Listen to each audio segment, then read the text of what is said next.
நலாஸ் நாட்டு சர்க்கரை நலமுடன் வாழ நலாஸ் இந்தியாவிலேயே நாட்டு சர்க்கரைக்கு ISI முத்திரை மற்றும் அக்மார்க் அங்கீகாரம் பெற்ற ஒரே நிறுவனம். தொடர்புக்கு 9047053531. தண்டனை அறிவிப்பதாக நீதிபதிகள் அறிவித்திருந்தார்கள். இன்று காலை வழக்கு ஆரம்பித்தவுடன் எதிரிகள் அனைவரும் ஆஜர்படுத்தப்பட்டனர். அந்த எதிரிகளிடம் ஒவ்வொருவரிடமாக அவருடைய குடும்ப சூழ்நிலை குறித்தும் அவருடைய வருமானம் குறித்தும் அவர்களுக்கு இதற்கு முன்னால் இருந்த ப்ரீவியஸ் வழக்குகளை குறித்தும் நீதிபதி அவர்கள் கேட்டிருந்தார்கள்.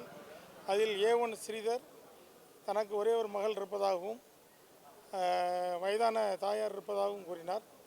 அவருடைய சம்பளத்தை குறியீடு செய்து கொண்டார்கள்.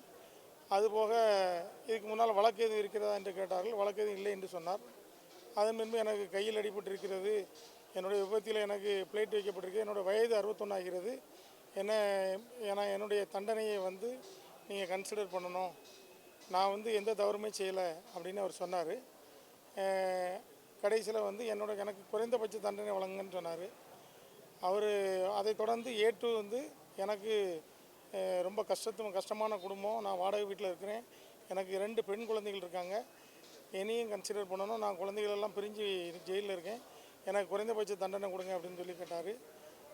உடல் நலத்தில் எனக்கு பேக் பெயின் இருக்குது அப்படின்னு சொன்னார். அதே மாதிரி A3 எனக்கு ஏற்கனவே ஹார்ட் ப்ராப்ளம் இருக்குது, நான் சிறையில் இருக்கும்போது நான் ஹார்ட் ப்ராப்ளத்துக்காக ராஜாஜி மருத்துவமனையில் அனுமதிக்கப்பட்டிருந்தேன், எனக்கும் மனைவி குழந்தைகள் இருக்காங்க, என்னுடைய உடல் நலத்தை கருதி எனக்கு குறைந்தபட்ச தண்டனை வழங்க சொன்னாங்க. இதே மாதிரி அனைத்து காவலர்களும் தங்களுடைய உடல்நிலையையும் தன்னுடைய குடும்ப சூழ்நிலையும் சொன்னாங்க.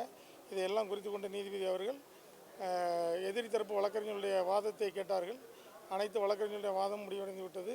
அதனைத் தொடர்ந்து பாதிக்கப்பட்ட குடும்பத்தினருடைய பெனிக்ஸோட தாயாருடைய கருத்தை கேட்டார்கள். அந்த அம்மாவும் நடந்த விஷயங்களும் தனது மகனுக்கும் தனது கணவருக்கும் ஏற்பட்ட காயங்களை குறித்தும் அவர்களை சித்திரவதை செய்தது குறித்தும் அவர்கள் நீதிபதியின் கூறினார்கள். அதனைத் தொடர்ந்து விக்டிமோட வழக்கறிஞர் ரூபஸ் அவர்கள் அந்த ரேர் கேஸ் என்பதை பற்றி மிக விரிவாக எடுத்துரைத்தார். சிபிஐனுடைய வழக்கறிஞர் உச்சநீதிமன்ற தீர்ப்புகள் 5 தீர்ப்புகளை மேற்கோள் காட்டி நீதிபதிகளிடம் இது ஒரு ரேர் கேஸ், இதில் உச்சநீதிமன்றம் தூக்கு தண்டனை விதிக்க வேண்டும் என்று வலியுறுத்தியுள்ளதாகவும் இதுபோன்ற கஸ்டடியல் டார்ச்சர் வழக்குகளில் கருணை காட்ட வேண்டிய அவசியம் இல்லை என்று கூறியிருப்பதாகவும் சிபிஐனுடைய அரசு வழக்கறிஞர் மிக சிறப்பான தனது வாதங்களை எடுத்து வைத்தார்கள். இன்று அனைவருடைய வாதங்களும் முடிவடைந்த நிலையில் மீண்டும் திங்கட்கிழமைக்காக தண்டனை விவரம் அறிக்கையிடும் என்று நீதிபதி வழக்கை ஒத்தி வைத்துள்ளார்.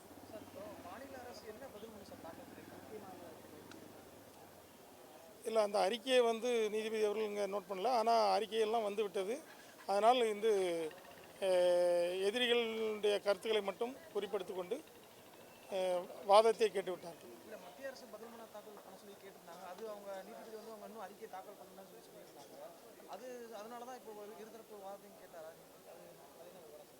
இல்லை, வழக்கமாக இன்றைக்கி டெத் சென்டென்ஸ் கொடுக்கணுமா இல்லை லைஃப் கொடுக்கணுமா அதுக்கான ஆர்குமெண்ட்ஸ் தான். ஏற்கனவே குற்றவாளிகள் என்பது அறிவிக்கப்பட்டு ஆகிவிட்டது. இதில் என்ன சென்டென்ஸ் கொடுக்கணும் அதுக்காக செகண்ட் ஆர்குமெண்ட்.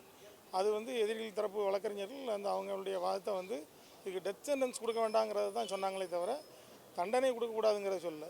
நீங்கள் டெத் சென்டென்ஸ் கொடுக்கக்கூடாது, இது அப்படி ரேர் கேஸ் இல்லை அப்படிங்கிறத அவங்க ஆர்கியூ பண்ணாங்க. ஆனால் சிபிஐ தரப்பு வழக்கறிஞர் இது ரேர் கேஸ் தான், இது பொதுமக்களை ரொம்ப பாதிச்சுட்டு, ஏன்னா மக்களை காக்க வேண்டிய காவல்துறையே கொலையை செய்திருக்கு. எனவே மக்கள் ரொம்ப ஷாக்காக இருக்கிறாங்க. அதனால் இதை ரேர் கேஸாக தான் கன்சிடர் பண்ணணும். இதுக்கு உச்சபட்ச தண்டனையான தூக்கு தண்டனை கொடுக்கணும், அப்படி இல்லைன்னா வாழ்நாள் முழுவதும் சிறையில் இருக்கணும், அப்படி ஒரு தண்டனை கொடுக்கணும்னு 2 ஆப்ஷனை சொன்னாங்க. அவங்களுடைய வாதம் தான் இது. இந்த லத்திங்கிறது ஒரு கொடுமையான ஆயுதம் இல்லை, அது காவல் நிலையத்தில் எப்போவுமே இருக்கக்கூடியது தான். அதனால் அவங்க வெஞ்சன்ஸோட ஆயுதங்களெல்லாம் எடுத்துகிட்டு தாக்கலை, அது ஆக்சுவலாக அங்கே இருக்கக்கூடியது அப்படின்னு சொன்னாங்க. அதுக்கு விக்டிம் தரப்பு வழக்கறிஞர் சொல்லும்போது, அப்போ அங்கே துப்பாக்கியும் தான் இருக்குது, துப்பாக்கி வீசி சுட்டுறலாம், நீங்கள் தொடர்ந்து அடிக்கும்போது உங்களுக்கு திருந்துறதுக்கு வாய்ப்பு இருந்தும் நீங்கள் அவங்க துடிக்கிறாங்க அழுறாங்க, அப்பவும் நீங்கள் நிறுத்தலை, துப்பாக்கி வீசி சுட்டால் கூட ஒரு செகண்டில் உயிர் போயிடும், ஆனால் நீங்கள் தொடர்ந்து அடிக்கிறீங்க, அப்போ அது நிப்பாட்டி அடிக்கிறீங்க, ஆனால் நீங்கள் திருந்தலை, அப்போ உங்களுக்கு ஒரு இன்டென்ஷன் இருக்குது, அவங்கள வந்து கொலை பண்ணணுங்கிறது தான் அப்படிங்கிறத சொன்னாங்க. ஜெபசிங், அட்வொகேட், திருநெல்வேலி.